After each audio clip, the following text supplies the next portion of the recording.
Bueno, pues nada, bienvenido y bienvenida a Encuentros con el Autor, ¿no? Como sabéis, hemos planteado aquí en el espacio de Ecosfera pues una serie de exposiciones al año, que van a ser 4, y bueno, pues decidimos aquí entre la gente de Ecosfera y yo, pues hacer a su vez una especie de charla bastante coloquial y abierta a que participéis, porque es una cosa que me gustaría, ¿no? Que no hablase yo todo el rato, a no cansaros, también que participéis vosotros, ¿no? Y bueno, pues un poco la dinámica, ¿no? Un poco traer, tanto como veo aquí alumnos de una de la escuela de Antonio Povedano, ¿no? Y de otras personas también que también interesadas por el arte, ¿no? Pues yo lo que he querido con esta charla es hablar un poco de muchas cosas, ¿no? O sea, no hablar de una sola cosa en concreto, sino hablar de muchas cosas, ¿no? Y entonces el planteamiento pues sería que yo lo que voy a contaros es hablar de algunos de los cuadros que hay ahí expuestos, pero a su vez relacionados con otros cuadros de la historia del arte, ¿no? Pero basados en temáticas y en ideas muy diversas, ¿no? Entonces, bueno, voy a empezar por aquí.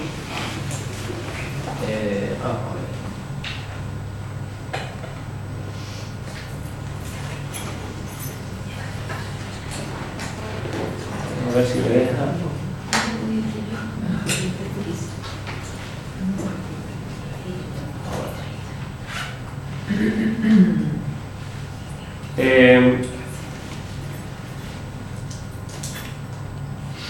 Bueno, no me aparece por aquí la...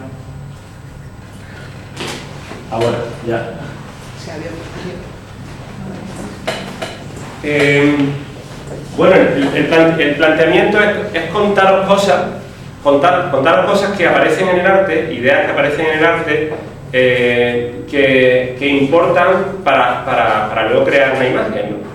Entonces, se puede hablar de mucho, ¿no? Pero bueno, yo pues en el tiempo en que he estado trabajando la charla, pues bueno, he pensado en algunas ideas concretas que pueden interesar, ¿no? Y una de ellas es la imaginación, ¿no? O sea, pues la imaginación, cuando hablo de la imaginación, me voy a un autor que es muy interesante, que se llama Gastón Bachelard, ¿no? Y entonces Gastón Bachelard dice una cosa muy interesante, que yo creo que esto no solamente sirve para los artistas, no solamente para los artistas, sino también para la gente que le gusta ver arte, ¿no? Y a la gente que le gusta leer, en fin. Gastón Bachelard dice una cosa muy interesante que consiste en lo siguiente. Él dice que la imaginación no es una cosa estática, sino que la imaginación es algo dinámico, ¿no? O sea, nosotros cuando vemos una imagen, cuando leemos un libro, cuando escuchamos una canción, pues nos vienen imágenes a la cabeza, ¿no? Y esas imágenes a la cabeza están relacionadas con nuestra experiencia con esa cosa. Es decir, si por ejemplo nosotros vemos un árbol en un cuadro, o vemos un niño, o vemos una playa, pues siempre eso nos lleva a la vivencia que nosotros hemos tenido con ese árbol, con ese niño, con esa playa, ¿no? Y entonces, bueno, pues nosotros le damos vida a eso, ¿no? Entonces yo creo que el artista pues tiene que ser un generador de ideas, de sugerencias, ¿no? Entonces yo, por ejemplo, he puesto como cuadro ejemplo este cuadro de Barthes, que Barthes es un pintor que no pintó muchos cuadros, pero los poquitos que hizo pues son todos una auténtica maravilla, ¿no? Y es un personaje, es un artista que está obsesionado con los gatos. Está obsesionado con los gatos y con las adolescentes, ¿no? Entonces sus cuadros, él dice que los gatos son personajes que están en la Tierra, pero pasan por encima de la Tierra sin ser conscientes, o sea, sin tomar en cuenta el resto de los humanos y seres vivos, ¿no? Y entonces por eso tienen ese misterio que tienen, ¿no? Los gatos de Barthes, ¿no? Yo en mi opinión creo que los gatos de Barthes son los mejores gatos, los gatos más sugerentes dentro de la historia del arte, ¿no? Y luego también, pues sus cuadros generalmente tienen una temática erótica, ¿no? Este es de los más discretos, para no alarmar al público, ¿no? Pero generalmente hay un gato y una niña desnuda. Una niña desnuda, una adolescente, que suele estar pues ya así en una posición de relax, ¿no?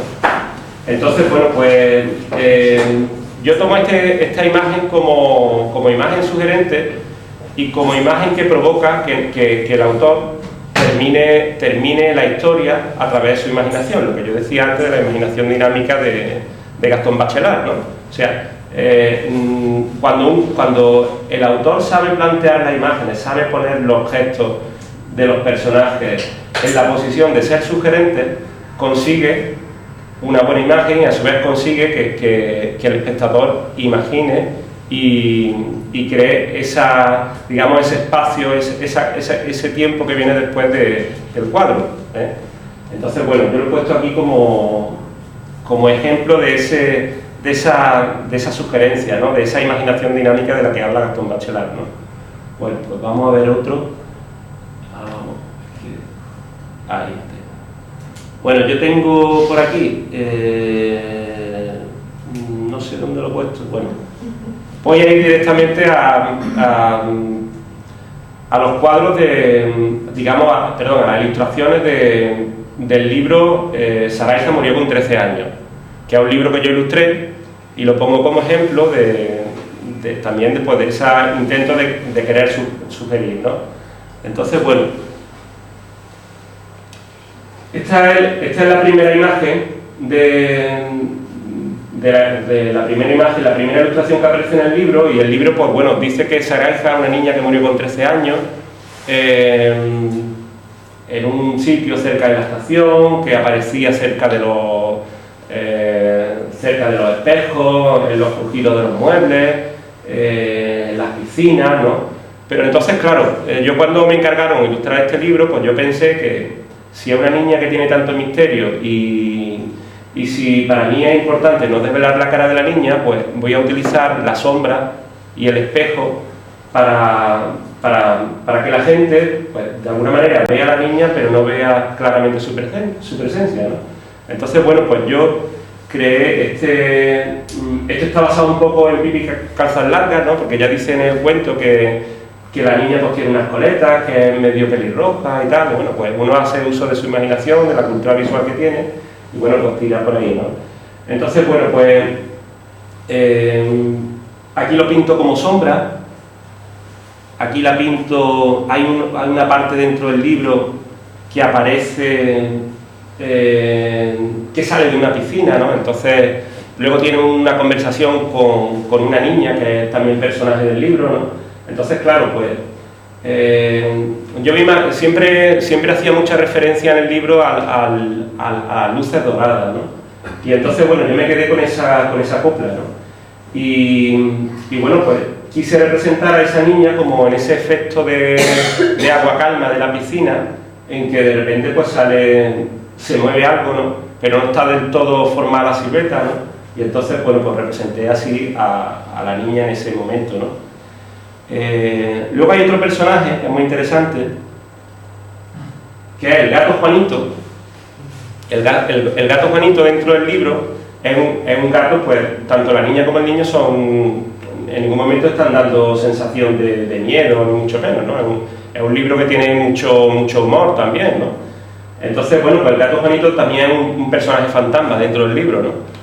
Y entonces yo pensaba cómo podía representar el gato, ¿no? Entonces hay un momento en que el gato se acerca a la casa y se acerca a la casa, entonces yo hice como una especie de negativo del gato, lo que hice es la silueta simplemente, entonces dejé toda esa parte en blanco, toda la parte de la silueta del gato, y así de esa manera, pues el gato Juanito, sin cara, simplemente con la silueta, pues ya corre de parte del espectador, de la gente interesada por la imagen, el terminar de darle forma al gato, ¿no?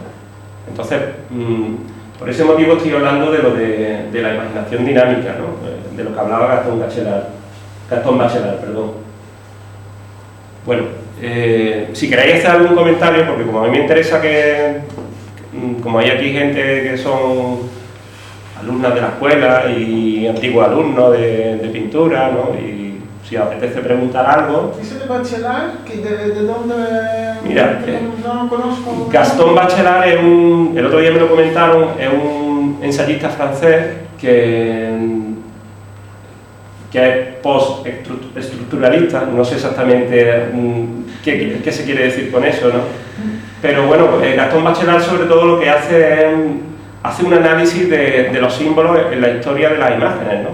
Entonces, por ejemplo, tiene un libro que se llama La poética del espacio, tiene otro que se llama El aire y los sueños, La tierra y los sueños, El fuego y los sueños, El agua y los sueños. Entonces es lo que dice que hay imágenes arquetípicas, o sea, a lo largo de la historia del arte, o la historia de la imagen y la historia de la literatura también, para describir, por ejemplo, el viento, pues se utilizan símbolos como, por ejemplo, el pájaro, ¿no? Entonces él dice que los buenos artistas lo que hacen es vivenciar desde su propia experiencia con el pájaro y luego representan el pájaro como ellos lo han vivenciado, ¿eh? Pero los artistas que no son tan originales, no quiere decir que tampoco malos, ¿no? Pues lo que hacen es tomar como ejemplo la simbología y el carácter del pájaro que le han dado, por ejemplo, un escritor anterior. Por ejemplo, imaginaros que William Shakespeare pues, crea una imagen del viento a través del movimiento de los árboles, ¿no? Pues hay un escritor que posteriormente coge esa imagen de los árboles moviéndose para crear la sensación de viento, pero crea la misma experiencia que crea William Shakespeare, ¿no?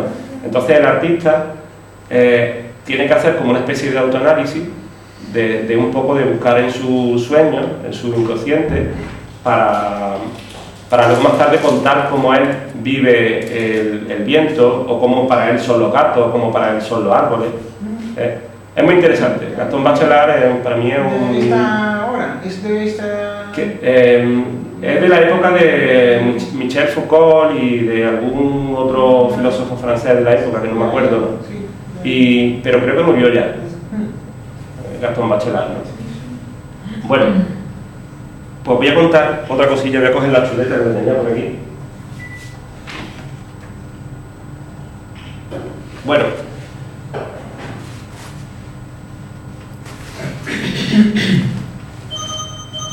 a mí me gusta mucho hablar de psicología. Vamos a ver, vamos a cambiarlo aquí porque aquí parece que no se ha...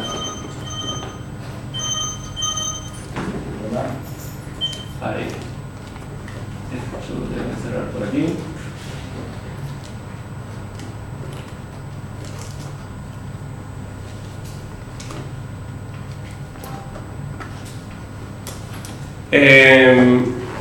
O sea, de hablar, por ejemplo, de cómo el pensamiento ha influido en el arte, ¿no? Entonces, me gusta mucho la época del expresionismo abstracto, ¿eh? Todos los expresionistas abstractos pues vivieron la presencia y la influencia de los psiquiatras de la época, ¿no? Entonces, entre ellos está Freud y está Carl Jung, que es discípulo de Freud, ¿no? Entonces, pues, con Freud habla del inconsciente, habla de los sueños, habla de la importancia de los símbolos en los sueños, ¿no? Y entonces, pues, los pintores surrealistas pues se dan cuenta de que es un frente abierto para la creación, para la creatividad, no solamente para descomponer el espacio como hacía Picasso. O sea, Picasso pues empezó a desestructurar el espacio, a pintar muchas perspectivas en una sola, ¿no? Pero hay otro campo de exploración más que puede ser el inconsciente y los sueños, ¿no? Entonces los surrealistas empiezan a trabajar sobre eso y pintan sus sueños, ¿no? Porque se dan cuenta de que hay otra forma de contar la realidad, ¿no? Y a raíz de los surrealistas pues salen otros que son más radicales, que son los expresionistas abstractos, ¿no? Que esto es lo que hacen, ya no cuentan de los sueños, sino que tratan de que su forma propia de pintar sea como una especie de sueño o un estado de trance, ¿no? Entonces, por ejemplo, os voy a enseñar aquí un cuadro de Jackson Pollock. Jackson Pollock es un pintor que se dio cuenta que para conseguir una distancia con el cuadro se podía pintar dejando chorrear la pintura y trabajando sobre el cuadro como si estuviera en un estado de trance, como si estuviera en un estado mental alterado, fuera de su conciencia normal, ¿no? Bueno, pues él, por ejemplo, estaba muy influenciado por las lecturas de tanto lo que decía Freud como lo que decía Carl Jung, Y por otro lado también interesaba mucho el mundo espiritual de los indios primitivos, ¿no? De allí de Estados Unidos, ¿no? Y entonces le interesaba cómo ellos eran capaces de llegar a un estado de conciencia diferente al habitual, ¿no? Un estado donde podías llegar a tu parte inconsciente, ¿no? Y entonces al pintar sus cuadros, pues eso se deja ver. Sus cuadros él tiraba la tela sobre el suelo y cogía pintura líquida, la iba chorreando, iba creando una especie de danza, ¿eh? Y entonces que daban ese resultado, ¿no? Vamos a seguir por aquí. A ver, que me pierdo aquí con él. Es que como va el cursor va de mi pantalla del ordenador a esa, va pasando como si estuviera una al lado de otra. Y es la primera vez que experimento con estas cosas. Pues no le he cogido todavía el tranquillo. Bueno, esta autora al principio se llama Helen Frankenthaler, ¿no? Es posterior a Jackson Pollock, pero es también del expresionismo abstracto, ¿no?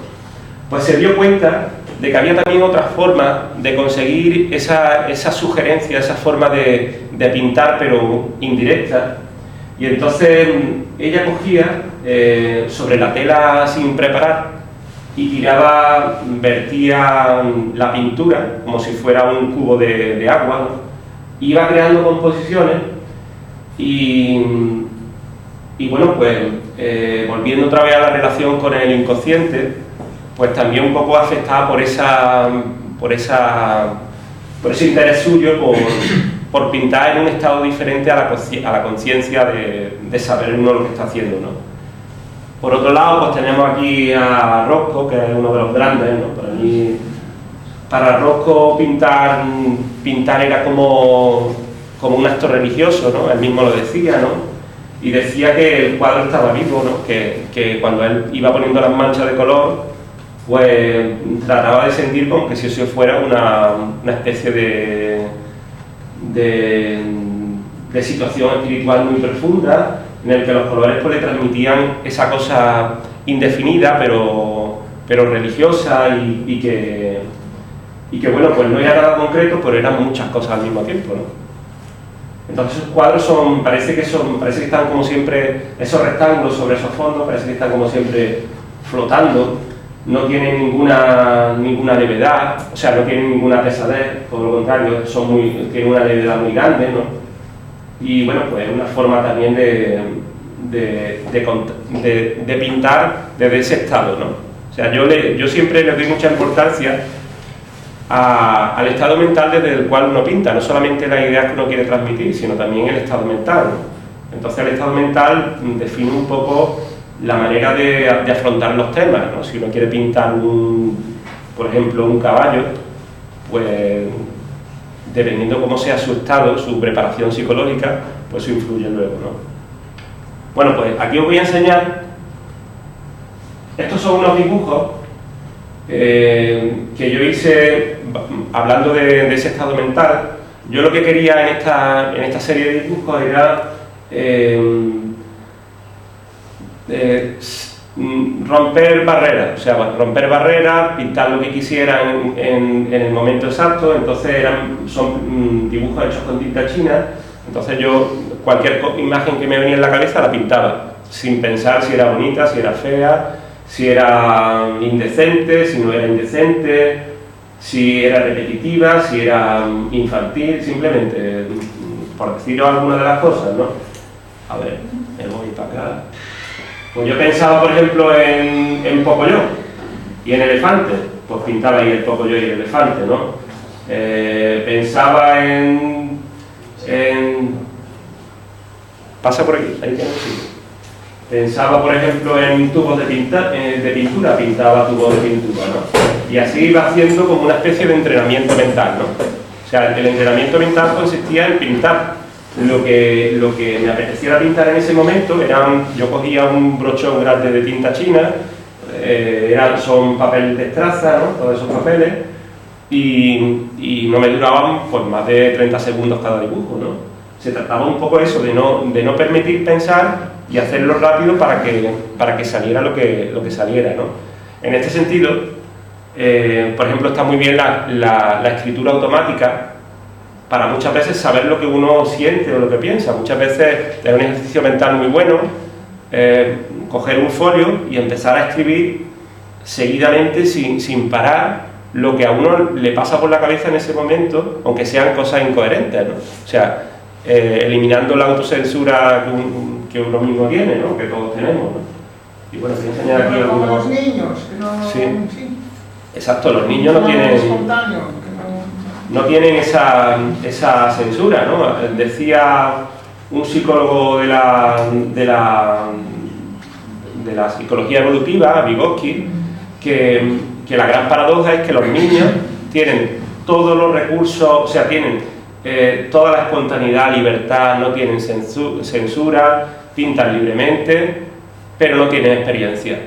Entonces, por lo tanto, cuando un niño ha visto un árbol, un adulto ha visto 10.000. El adulto tiene todas las experiencias, pero ha perdido toda la capacidad de libertad, ¿no? Entonces, esa es la paradoja, ¿no?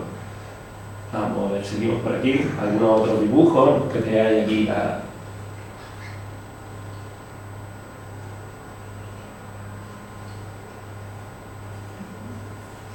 Y estos dibujos te sirven a ti luego esa manera de verter en el lienzo, en el papel, toda esta serie de imágenes, luego te ayudan a reflexionar sobre un tema determinado, sobre un planteamiento que te has hecho anteriormente y llegas a una conclusión, o simplemente es algo que necesitas y que queda ahí aparcado. Bueno, generalmente de algunos de estos dibujos luego hago un boceto a color y luego más tarde pinto un cuadro, ¿no? Pero no necesariamente. O sea, esto era como un ejercicio de creatividad. O sea, en la serie anterior que estuve pintando, que se llamaba Casas y Lugares, pues lo que hacía era pintar, estuve como 2 años pintando dibujos de casas y casas en paisajes, ¿no? Y estaba harto ya.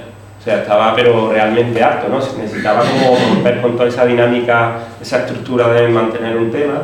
Y entonces lo primero que hice, esta serie se llama Circulando, y lo primero que hice fue empezar a hacer bocetos a color, pero bocetos que la mayoría eran una tontería. O sea, era un ejercicio de creatividad, era un ejercicio de pintar con color o bien con tinta china lo primero que se te pasase por la cabeza, sin plantearte si era bonito, si era feo, si lo que decía era grosero, si los colores que ponía era como un entrenamiento mental, ¿no? ¿Ese ejercicio lo suele hacer en la escuela? Es que yo tengo idea de que alguien lo hace. ¿Lo suele hacerlo para fomentar? ¿Te refieres a alguien magisterio? Sí.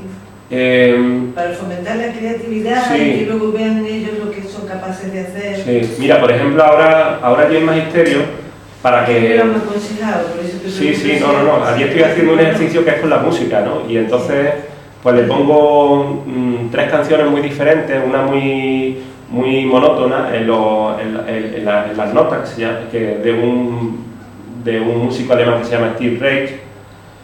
Le pongo una de funky, que es todo lo contrario, y entonces le pido que a cada instrumento le dé un color y un tipo de línea diferente, una mancha.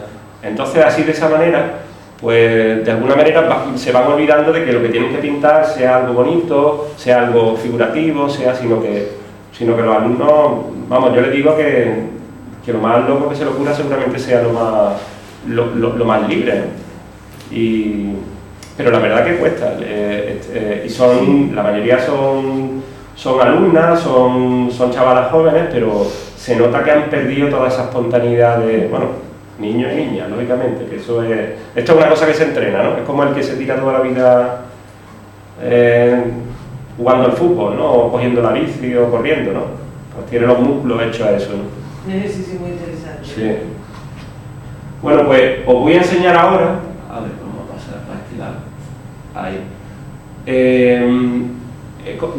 Yo pinté allí, si habéis ido a la Filmoteca de Andalucía, yo pinté una ciudad, que es una ciudad inventada, ¿no? Pero basándome un poco en esa forma de pintar de los expresionistas abstractos. O sea, yo pintaba una ciudad, pero una ciudad que no tenía ni pies ni cabeza, ni tenía un orden urbanístico, ni pretendía parecerse a ninguna, sino que simplemente era como una especie de mantra, ¿no? Una especie de mantra pictórico, ¿no? Un mantra es como un sonido que se repite, que no tiene ningún sentido, pero que te hace entrar en un estado de relajación, ¿no? Entonces, bueno, pues yo hacía un poco lo que... A ver si sale. Lo que hacía Jason Polo, lo que hacía... Hola, pasa. Mira, ahí tiene una silla. Lo que hacía Jason Polo, o lo que por otro lado pues hacía Helen Frankenthaler, perdón, no sé por qué se ha cortado. Vamos a ponerlo ahí.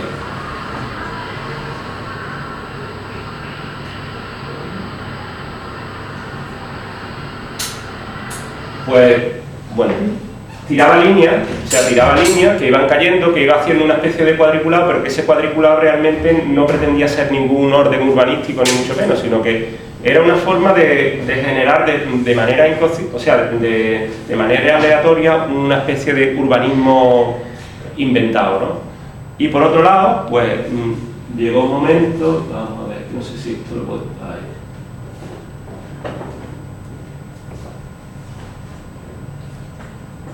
Ahí. Bueno, pues por otro lado, pues pintaba esas manchas y ya casi de una manera automática, pues iba creando. Llegaba un momento en que yo no sabía que estaba pintando casa, ya para mí era línea, estaba como un poco intoxicado de tanta línea, de tanta mancha, pero me interesaba ese efecto de perderme dentro del cuadro, ¿no? El cuadro mide 10 metros y no se puede abarcar con la vista. A mí me interesaba, al pintarlo, no poder abarcarlo con la vista, porque me interesaba que fuera una cosa completamente caótica, sin organización ninguna, precisamente para conseguir... es una ciudad muy orgánica, ¿no? Una ciudad que no tiene ningún sentido, que no se quiere parecer a nada, ¿no? Vamos a cerrar por aquí.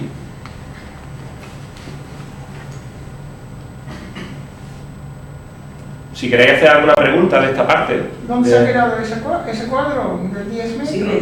Sigue allí. Ah, sigue allí. Sí.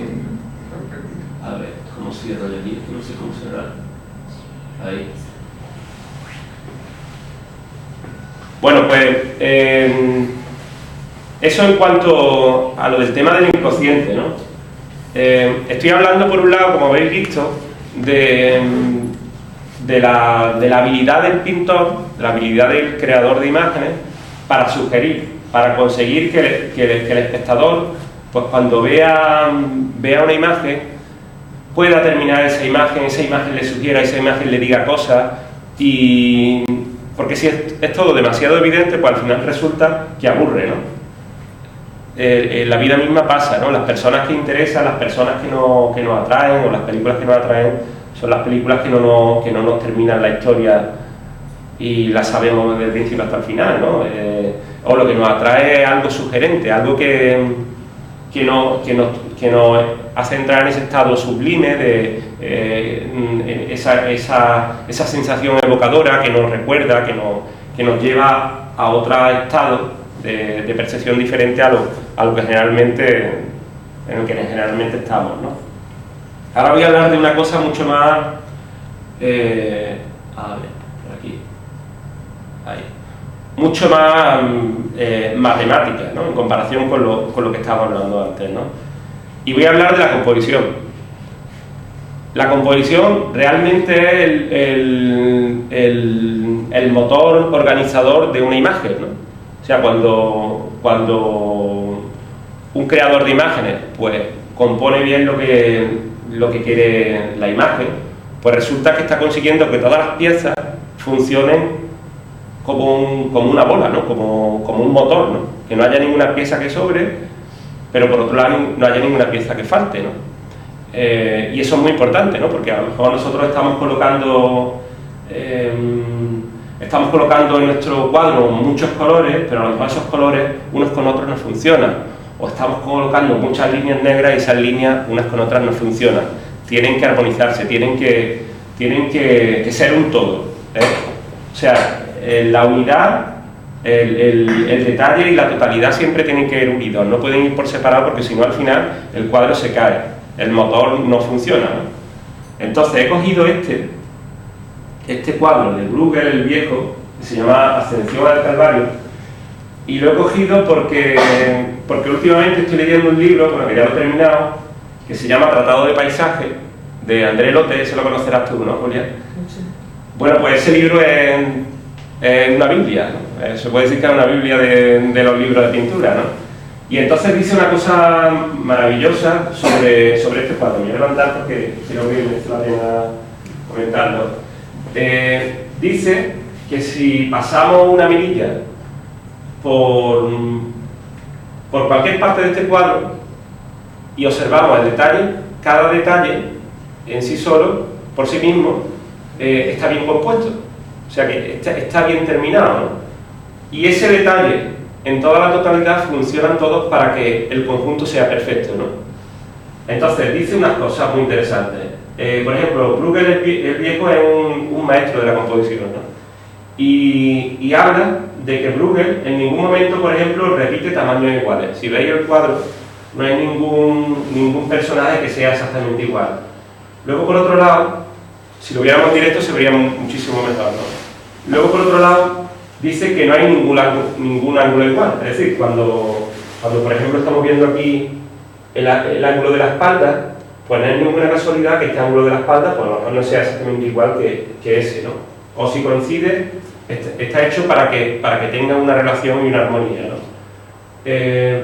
Si todos los ángulos de los personajes, o sea, cuando un pintor se dedica a pintar personajes, o se dedica a pintar ramas, o se pone a pintar piedras, pues resulta que todas esas piedras, todas esas ramas, si están colocadas en la misma posición, pues se hacen monótonas. La naturaleza no es así. O sea, la naturaleza, si miramos al campo, no hay ninguna hoja que caiga exactamente igual, ninguna rama que sea exactamente igual un ángulo con otro.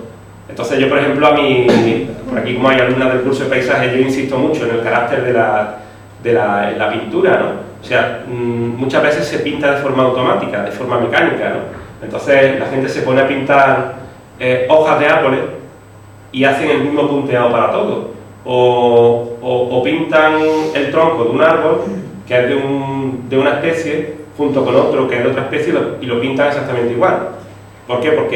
Porque no están observando, ¿no? O sea, hay que observar para que luego en esa observación se vea la diferencia en el cuadro. O sea, cuando se pinta un árbol, por ejemplo, un eucalipto y se pinta un naranjo, pues la pincelada de alguna manera tiene que ser diferente y esa diferencia se tiene que notar porque tenemos que transmitir esa vida de esas diferencias que hay en la naturaleza. Pasar. Mira, allí tenéis sillas. Espérate, no, por allí. ¿Por dónde quieres que Por pase? allí, que es que aquí están los cables.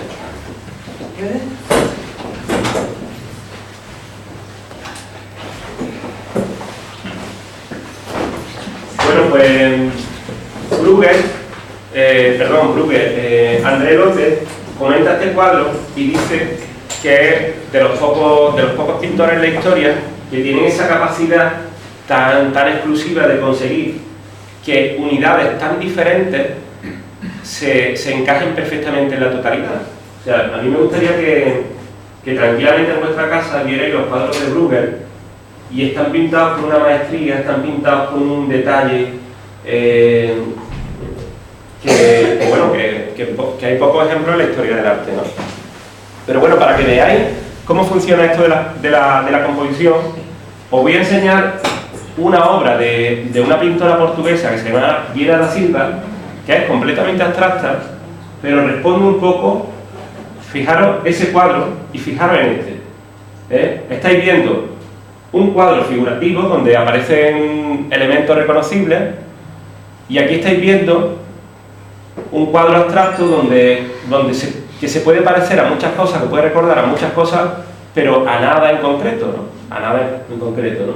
Pero si os fijáis en este cuadro de Vieira da Silva, pues está pintado de tal manera que las líneas, unas líneas son más gruesas, unos puntitos son más pequeños, la perspectiva se va cerrando, los colores siempre son ligeramente diferentes.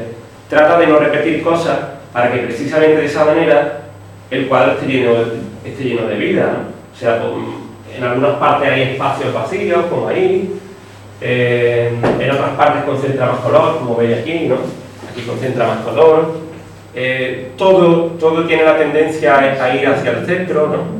Que es un poco el cuadro de Bruegel, ¿no?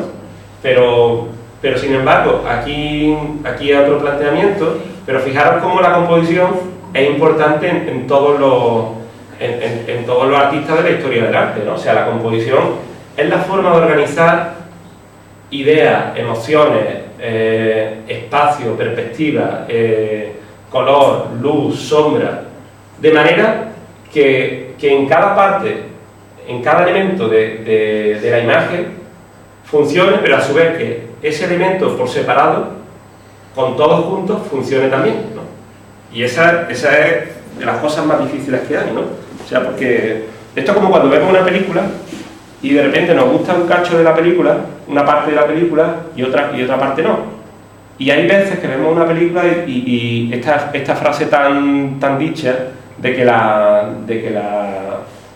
esa película es redonda, ¿no? Es redonda porque no sobra nada ni falta, ¿no? Bueno, pues esta otra autora que es de Etiopía, es una autora joven, tiene 42, 43 años, del 70, se llama Julie Meretu y es de Etiopía, pero vive desde hace mucho tiempo en Nueva York, no sé exactamente cuánto tiempo, perdón. Pues aquí pasa un poco lo mismo, o sea, si veis este cuadro, fijaros cómo el espacio se organiza hacia un centro, ¿no? Aunque hay una serie de espirales, hay una serie de, digamos, de ritmos que rompen con ese centro, ¿no? Pero los colores están planteados para no repetirse. Las formas, las líneas, hay unas líneas más finas, unas más gruesas, unas que son oblicuas, rectas, que se van adelgazando conforme se alejan, otras que son curvas, en fin, pero hay ahí un organismo vivo que funciona como un todo, ¿lo veis? Y eso es muy interesante, ¿no? Eso es muy muy interesante. Voy a mirar aquí a ver si tengo alguna cosa que no se me vaya a escapar de lo que quería contar, ¿no? Bueno, si queréis preguntar alguna cosilla con respecto a la composición o comentar algo, ¿vale? Porque a mí me interesa eso. ¿Qué técnica tiene Estos son óleos. Óleo, ¿no? Con capas de látex. Óleo y acrílico, ¿no? Sí, pero también utiliza mucho el látex para crear la profundidad. Pero el látex con el acrílico, ¿no? Perdón, el óleo. Es indistinto, empieza a veces como también tiene grafito, la línea más fina que hay así como un polvillo y utiliza también polvo de grafito. El grafito en directo duro y también polvo de grafito. Oye, ¿me puedes decir el nombre del anterior? De Vieira da Silva. Vieira. Con V, Vieira da Silva. Ah, con V. Sí, Vieira. es portuguesa. ¿Había por ahí alguna pregunta? Maite, ¿no? Sí, gracias, Mana. Estaba viendo, justamente me ha llamado la atención en este cuadro que se repite un elemento, bueno, se repiten varios, pero me ha llamado la atención que me ha recordado a crucifijo varias figuras, no sé si es un símbolo añadido en este cuadro, porque, por ejemplo, en el cuadrante superior izquierdo hay uno que parece que está coronando un edificio. Y luego hay algunas que otras... ¿Por dónde? ¿Por aquí? Un poco más a la izquierda. Aquí. Vale, verdad. Hay varias, pero es que no son exactamente aspas justas, me recuerda mucho a un crucifijo. Quería saber si es un símbolo que utiliza esta autora. Bueno. Porque hay varios, pero ya girados. Hay algunos más. Quería saber si es un símbolo porque me llama la atención que representa los rombos, los círculos y los crucifijos. Juega con esa figura, bueno, y alguna más, quería saber si tenía alguna simbología. Pues mira, realmente mi atracción por Julie Meretu es meramente estética, ¿sabes? O sea, pasa como con la literatura, como con el cine, o sea, que uno se va acercando al conocimiento del autor y va profundizando en ello. Yo realmente no sé lo que significa. Yo lo que sí veo que no sé, aquí hay una serie de elementos que están en muchas culturas, ¿no? Como esta especie de banderines. No sé exactamente el sentido, el mensaje de su obra, ¿no? Yo no sé, por ejemplo aquí María Rodríguez que la conoce, vamos, que la ha visto en directo porque, vamos, que la ha visto allí en Berlín y demás. No sé si tú nos puedes contar algo más de la... Pues yo creo que no tiene ninguna intención con eso, porque yo creo que lo que quiere es un poco lo que hacía Bruegel, que es romper con las composiciones tradicionales. O sea, quiere hacer como una especie de no composición, que no sé, que el espectador no identifica automáticamente la composición ni sepa decir dónde está exactamente. O sea, hay varios centros que llaman la atención y todo eso. Y a veces pues, utiliza estos recursos que son como simbología de los barcos, las banderillas que aparecen muchas veces en el lenguaje de los marineros, sí, todo ese tipo de códigos. O sea, busca como codificar las cosas que tenemos un poco todos en la retina de códigos que utilizan en distintos ámbitos. O sea, que en otros cuadros utiliza otro tipo de repeticiones, pero yo creo que es casualidad lo del tema de las cruces, que no es... Fijaros que la cruz es una... Cecilia, ¿no? Estaba hablando antes de los mandalas, ¿no? Entonces la cruz es un mandala también. En los símbolos religiosos, la cruz lo que transmite es como una... O sea, el mandala siempre es como una especie de el yo relacionado con el universo, ¿no? Que más o menos viene a decir eso, ¿no? Entonces, donde incluso los niños, la primera etapa del garabato, ya hacen mandalas, ¿no? O sea, el mandala es una imagen arquetípica, una imagen que aparece en todas las culturas, en todos los tiempos y que tiene siempre un significado parecido, ¿no?